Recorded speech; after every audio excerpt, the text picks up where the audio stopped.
बिहार के एक आईपीएस अधिकारी विकास वैभव की कहानी आज मैं आप लोगों को बताने जा रहा हूं। लेकिन एक ईमानदार आईपीएस अधिकारी विकास वैभव की कहानी बताने से पहले दो कहानी और मैं बताऊंगा। देश में चंबल की घाटी का नाम आप लोगों ने सुना ही होगा, लेकिन मिनी चंबल बगहा को कहा जाता था, जहां पे डकैतों का राज हुआ करता था। साथ ही साथ रोहतास का किला आप लोगों ने नाम सुना ही होगा, लेकिन आजादी के 50-55 साल बाद भी उस रोहतास के किला पे कभी तिरंगा नहीं फहराया गया था।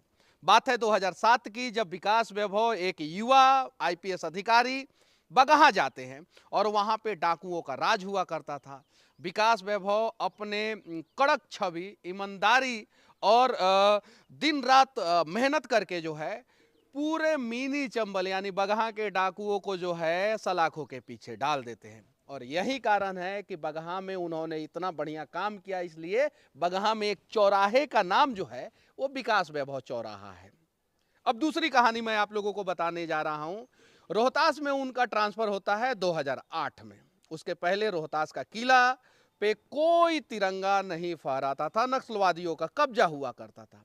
विकास वैभव वहां जाते हैं, रात में ऑपरेशन करते हैं, दिन में ऑपरेशन करते हैं, लड़ते हैं और वहां पे आज सोन महोत्सव मनाया जाता है, बड़ा धूमधाम से मनाया जाता है और शान से तिरंगा वहां पे फहराया जाता है।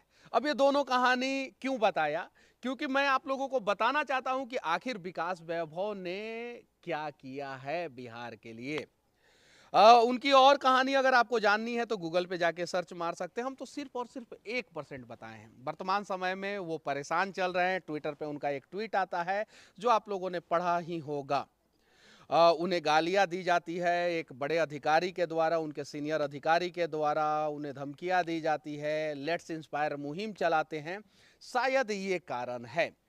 लेट्स इंस्पायर मुहिम का ये मतलब होता है कि आइए बिहार को प्रेरित करें। बिहार को प्रेरित करना क्या गुनाह है?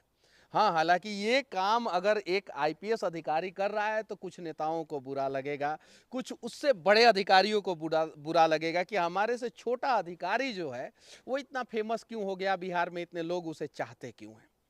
जरा सोचिए, जो आदमी अपने जान की परवाह किए बिना मिनी चंबल यानी बगहा के सभी डाकुओं को सलाखों के पीछे डाल दिया, जो अपने जान की परवाह किए बिना जो है वो नक्सलवादियों से लड़ा और रोहतास में नक्सलवादी मूवमेंट को खत्म करने में सबसे बड़ा योगदान निभाया, वो अधिकारी आज परेशान है। और हम लोग अगर उस अधिकारी के साथ नहीं खड़े होंगे तो बिहार का आने वाला इतिहास हमें कभी माफ नहीं करेगा।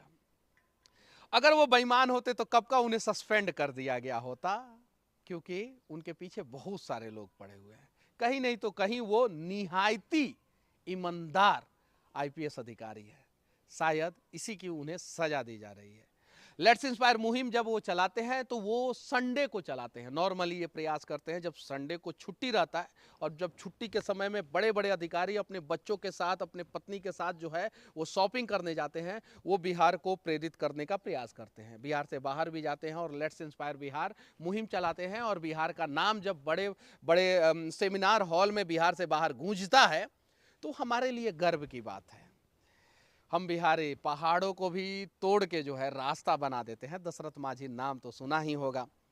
विकास वैभव सर, घबराने की जरूरत नहीं है। हमें उम्मीद है कि आप जो है इन सारे समस्या रूपी पहाड़ को तोड़ के जो है ना नया रास्ता जरूर बना देंगे। शायद आप लोगों को पता नहीं होगा, कुछ मीडिया के माध्यम से हमें पता चला है कि 2 महीना की छुट्टी पे वो चले गए हैं। जरा सोचिए, एक आईपीएस अधिकारी, कड़क आईपीएस अधिकारी, ईमानदार आईपीएस अधिकारी मिनी चंबल के सभी डाकुओं को सलाखों के पीछे डाल के बगहा जैसे जगह को जो है पूरा शांत कर दिया हो, और आज नीतीश कुमार अगर वाल्मीकि नगर जाते हैं तो उसमें बहुत बड़ा योगदान विकास वैभव का है। अगर वो मिनी चंबल हुआ अभी भी, आज भी होता, तो शायद नीतीश कुमार नहीं जाते। और बगहा से आगे ही वाल्मीकि नगर है। वाल्मीकि नगर के जंगलों में उस समय जितने जानवर नहीं रहते थे उससे ज्यादा तो डाकू रहते थे, और उन सभी को शांत जो है विकास वैभव किए, क्योंकि उसी रेंज के वो आईपीएस अधिकारी थे। वाल्मीकि नगर भी उन्हीं में आता था। जरा सोचिए, और उसी वाल्मीकि नगर के जंगल में नीतीश कुमार जी जाते हैं शांति से, हर साल में जो है 4 बार 5 बार 10 बार, और बड़े बड़े नेता जाते हैं और जंगल में शांति के साथ सोते हैं, क्योंकि जानवरों से तो डर नहीं लगता है, डाकुओं से उस समय जरूर डर लगता था, और उस समय कोई नेता वहां पे नहीं जाता था। उम्मीद है कि आप सभी विकास वैभव सर के साथ खड़े होंगे। हम तो उनके साथ खड़े हैं। और विकास वैभव सर, दशरथ मांझी जब पहाड़ को तोड़ के जो है रास्ता बना दिए, अरे आप भी समस्या रूपी पहाड़ को तोड़ के रास्ता बना ही देंगे और कुछ ना कुछ समाधान निकाल ही देंगे। हम सभी बिहार के लोग जो है आपके साथ खड़े थे, खड़े हैं, खड़े रहेंगे। और एक आईपीएस अधिकारी जब अपमानित फील करता है तो ज़रा सोचिए कि वो कैसे टूट जाता होगा। तो आज हमें इस प्रकार के ईमानदार अधिकारियों को टूटने नहीं देना है और ऐसे ऐसे लोगों के साथ खड़े रहना है। विनती है आप सभी से, जितने भी बुद्धिजीवी लोग हैं, जितने भी बिहार को बदलने का प्रयास कर रहे हैं, बिहार को आगे लेके जाने का प्रयास कर रहे हैं, वो सभी लोग जो है आईपीएस विकास वैभव सर के साथ खड़े हों। और वो जिस भी जिला में गए हैं उस जिला में जो है ना बड़ा बड़ा काम किए हैं। और आप लोगों को उनके काम के बारे में जानना है तो एक बार गूगल पे सर्च मार लेना। मैं तो सिर्फ और सिर्फ 1% उनका काम बता रहा हूँ। तो चलिए ना सर, बिहार को प्रेरित करते हैं, बिहार के सारे समस्याओं का समाधान करते हैं और लड़ते हैं इन समस्याओं से। क्या होगा, थोड़ी सी परेशानियां आएंगी रास्ते में, थोड़ी सी ठोकरें आएंगे, कुछ पहाड़ जो है रास्ते में खड़े हो जाएंगे, छेनी हथौड़ी लेके तोड़ देंगे उसे भी। और हाँ, बिहार के युवाओं खासकर जो विकास वैभव सर के बारे में अच्छे ढंग से जानते हैं, उन सभी से विनती करना चाहता हूँ कि आप सभी भी सोशल मीडिया पे ही कैंपेनिंग में भाग लें और उनके लिए कम से कम आवाज़ उठाएं। जय हिंद सर।